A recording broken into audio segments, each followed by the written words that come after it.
Hello and welcome to the November 26th version of Trips and Traps. I'm Andy Serling, joined by Eric Donovan. And happy Thanksgiving to all. Yeah, happy Thanksgiving, happy holidays. It's going to be a fun week out here. Hopefully we can find some interesting trips and traps this week. Don't think there'll be too many turf races. I know we're off on Wednesday, but hopefully we'll get back on the turf at least through this week, if not through next week. And we've actually chosen a few turf races this week, even though the turf season here is coming to an end. Yeah, I mean, I thought there were a couple of horses that ran on the turf last week that ran significantly good races where you're going to want to keep an eye on them next time out. Kind of a question mark as to where they're going to show up, so you're going to have to be on your toes in terms of looking at the entries, or if you have a stable mail or anything like that, to put them in there if you want to look at them. Agreed. They may well run in Florida, but you know, Naira Rewards takes Gulfstream, takes Florida racing, so keep up on it. You can bet them there. But we're going to start with a race on the dirt and a race run, I believe, on the 20th, involving a horse named Etched, a big name last year, coming back first time from Dubai, and he's number 6 in this race. Yeah, Etched breaks fine in this race here. He's coming back off the 2,000 Guineas in Dubai. It was his last start in February. He finished 4th in there.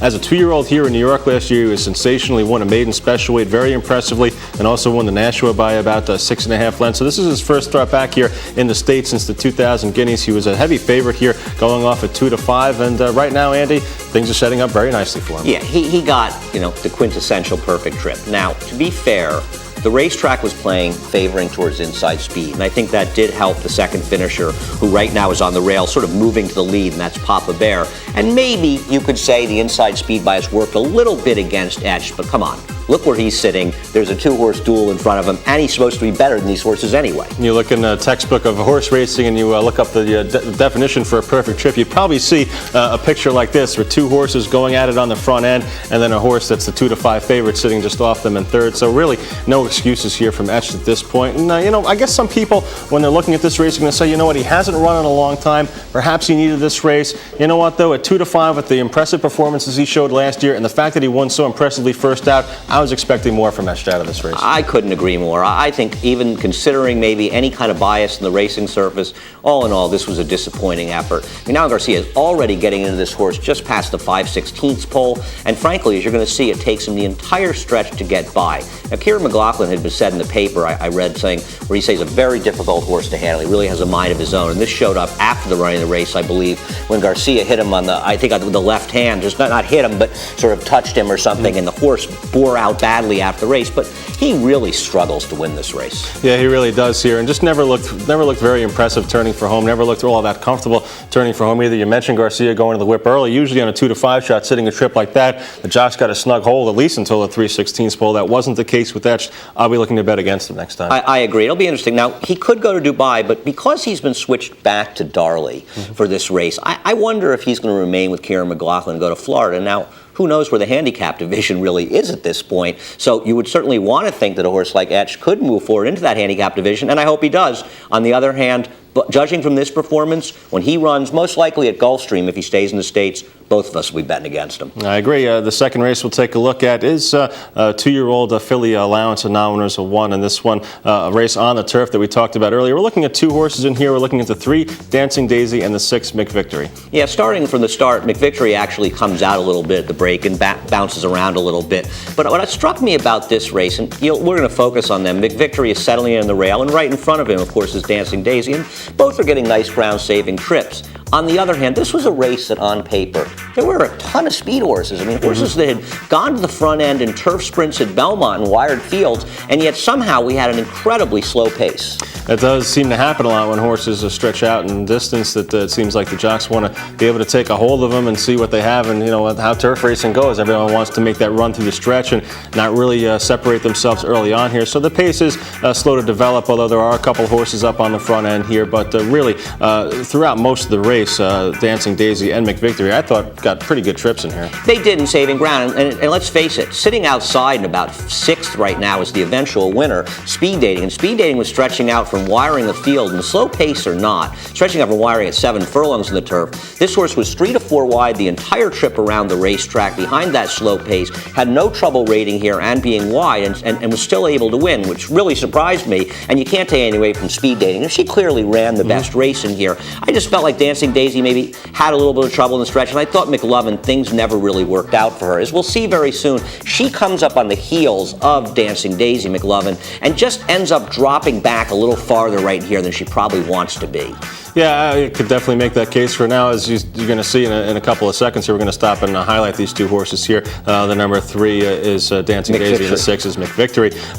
Both these horses here, as we've said, the whole race are getting good trips, but you come to the top of the stretch, the dynamic of the race completely changes when you get to the top of the stretch. A lot of times in turf races, you have horses making wide moves, and then very often inside, it's either feast or famine, where you go and you get through on the rail, or you get in traffic like both these horses are getting in here. No question. And you could look. Someone could make the argument that Dancing Daisy has absolutely no horse, but you could also make an argument looking at her on the inside. The rider can never really ride her, and also McVictory has some trouble, and she finally gets through here and wins a 4-horse photo for third.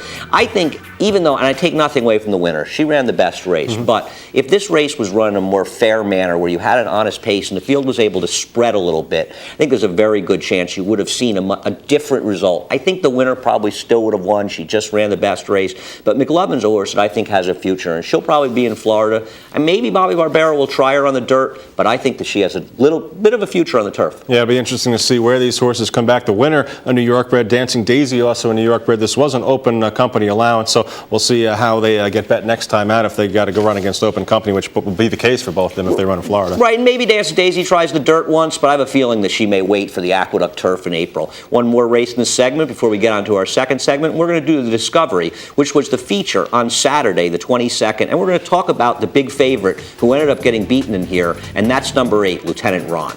Lieutenant Ron, a horse that had been very impressive in 3 or 4 starts, has won 3 of those races by Opa Lenson here, and we're going to see coming out of the break, he breaks on top, breaks fine. He's got 2 horses down to his inside, the 1 Wishful Tomcat and the 2 Web Gem. They're going to kind of go on with it here. You would expect going into the race on paper, if Lawyer Ron wanted the lead, they could have had it, but they didn't play it out that way. I'm just happy that you said Lawyer Ron before I did, because I've called him Lawyer Ron about 5,000 times, but you're right. Lieutenant Ron absolutely had the most speed of the race, but the connections are also trying to find out if he can go a distance, and it's never a bad thing to find out if you can rate a speed sprinter type when he goes longer. Now, clearly, all things being equal, they probably would have rather had an inside post and be able to scoot off the lead and won the race. Having said that, because they didn't do well in this race, but it's not so bad to find out what his limitations might be. And once Wishful Tomcat uses his speed from the rail and Web Gem ascends from the post outside of him, it's very problematic for a horse like Lieutenant Ron to get the lead. He could have gunned them all out and gotten the lead, but how could that have really worked for him? No, that wouldn't have done anything. That would have answered any questions they were looking to have answered if they want to try to stretch him out or keep him in distance races here. I know some people thought, at this point, Lieutenant Ron is relaxed. He's sitting behind a comfortable pace. He's supposed to win from here, but as you know, if you've seen the race before, it just doesn't turn out that way. He's still got a length and a half to make up, I guess, on a Wishful Tomcat, a length and a half that he'll never make up, and in fact, he'll start going backwards soon. There's no question about it. He just cannot get the distance. Now, could he have on a loose lead? Maybe, but I'm going to tell you right now, I wouldn't want this horse in any race going forward, going a distance of ground, especially around 2 turns, unless you were certain he was going to get a loose lead and he was superior to the horses. And I'll tell you something about Lieutenant Ron. He has a tremendous amount of ability, no question about it, but he has been a disappointment. Maybe it's just physical issues. He's missed a lot of time at different points, but I think Lieutenant Ron is an absolute trap and a horse that you're probably supposed to steer clear of in the future. Now, what if he turns back to 7 furlongs or a 1-turn mile? Do you upgrade his chances then, or do you still not like him?